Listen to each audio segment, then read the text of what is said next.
We're going to start with the weird. The Bulls in Memphis. Andre Drummond gives the Eurostep a try. You know what? If you didn't grow up doing it, that's the problem. I've tried it. I look the same way. It's too hard. It's a certain age where you just can't do it. Wow. Bulls lose. They're 2 games under 500. Moving on to the wonderful Hawks, frisky Pelicans. Trae Young with a beautiful pass to Bogdan, who is always in trade rumors, or maybe it's Bojan. Not quite sure, to be 100% honest. Bojan is the one who's always in trade rumors. I heard both. Not enough, though. Frisky Pelicans win their 3rd in a row. Weird, Minnesota and Denver. Ish Smith between the legs. That's pretty good. Denver puts up 146 in the win. Wonderful. Magic hosting the Knicks. Markelle Fultz. Watch this. He's been playing great. It's his 2nd straight day. Yes, and he had another dunk this game. 21 in the loss, shooting 51% from the field. Good story we don't talk about. Yeah. He went down there, we don't talk about him. Yeah. Also where Ben Simmons should go. Double wonderful 3rd quarter, 38-year-old. Record broken by the 38-year-old. Just give a quick take, not 10 minutes. Brew, you mentioned his first game ever. That was very, very close to his first basket ever. Oh, that's that he was trying to do the sky hook, couldn't get in position, and then he almost recreated his first NBA bucket. It's a great story. Also, Lakers lost. They're at home to the Thunder, who are on the 2nd night of a back-to-back. No one's discussing it. Kyrie. No one's discussing it. Well, you want to talk about the GOAT? You can't beat the Thunder on back-to-back. Kyrie makes his debut tonight in L.A. against the Clippers. Yesterday, he made his press conference debut, and away we go. Take a listen. For me personally, just sitting in the seat today, I just know I want to be places where I'm celebrated and not just tolerated or just, kind of dealt with in a way that doesn't make me feel respected. And there were times throughout this process when I was in Brooklyn where I felt very disrespected. It's water under the bridge now. I wish them well. I left them in 4th place. I did what I was supposed to do. Took care of my teammates. Was incredibly selfless in my approach to leading. And I just wanted to do all the right things for myself, not to appease anybody that had something negative to say about me or they judge me. This basketball game, it's fun, and I want to keep it that way. Okay. Broussard, he was selfless before he quit on the team. What was your take?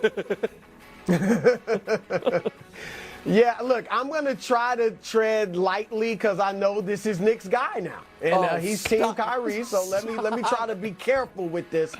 But look, of course, we all get what Kyrie's saying about, hey, you want to be somewhere where you're celebrated, not tolerated. You don't want to feel disrespected, all that.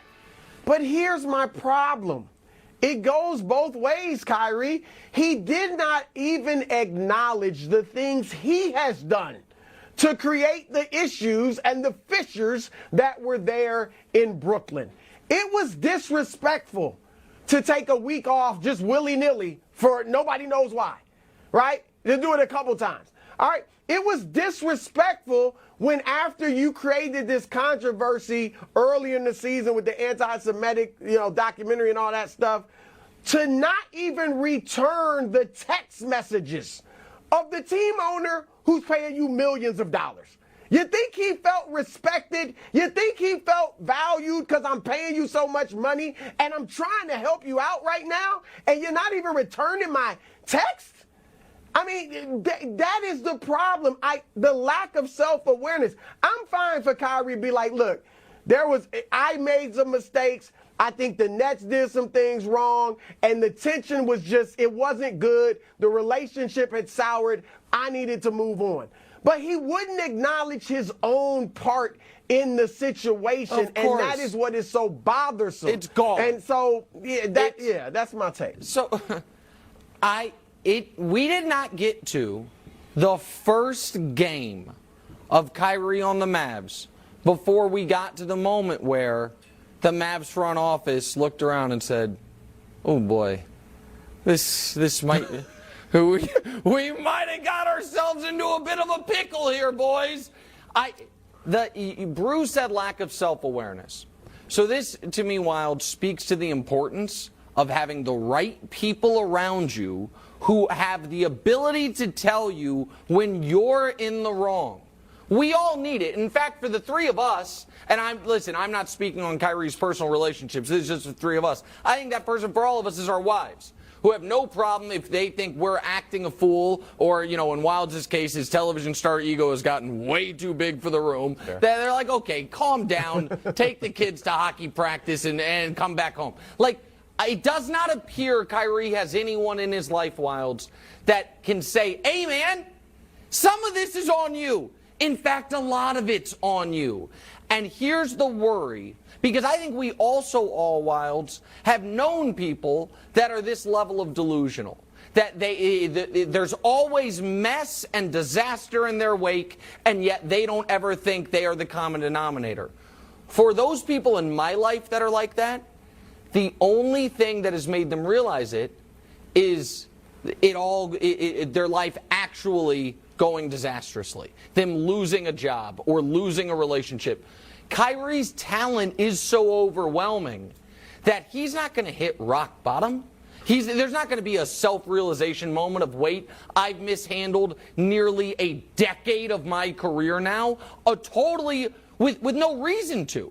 He had no reason to demand out of Cleveland. He had no reason to sour on the Celtics. And the reason he soured on the Nets was all their reaction to his own insane behavior. And it was Bruce said it, Wilds, but the lack of self-awareness, it's first team all-time lack of self-awareness. Well, the full interview has a handful of head scratchers within it. And, Brew, you know what I don't want to hear? If this goes sideways, anyone from the Mavericks organization being like, oh, we didn't see this coming. Like, the Mavericks signed up for this. I do not think this is going to go well. But we're going to turn our attention to the actual basketball. No Luka tonight against the Clips. Kyrie averaging 27 on 49% shooting for the year. Brew, what are you expecting from Kyrie in his debut? Magic individually.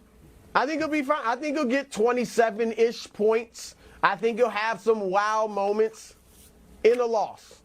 I'm assuming Kawhi Leonard and Paul George are playing because it's not a back-to-back, right? They played Monday, not last night.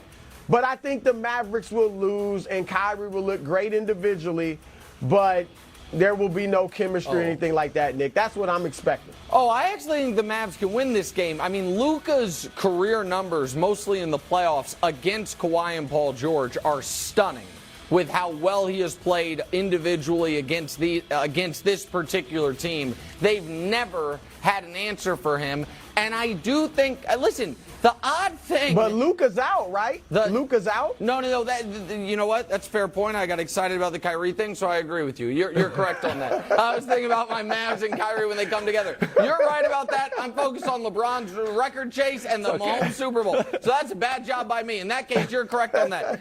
On the Kyrie front here, on him playing, the shame of it is he has been on an individual level having one of his best seasons. He has actually played incredibly well, but he can't get out of his own way, and I think that the Mavs have to be holding on for dear life to just try to get to the end of this season, see what he looks like in the playoffs, and then reevaluate this decision they just made. All right, we'll check in on Aaron Rodgers and his decision, which I think he's going to end up back with the Packers. Also, we're going to have a fun little round.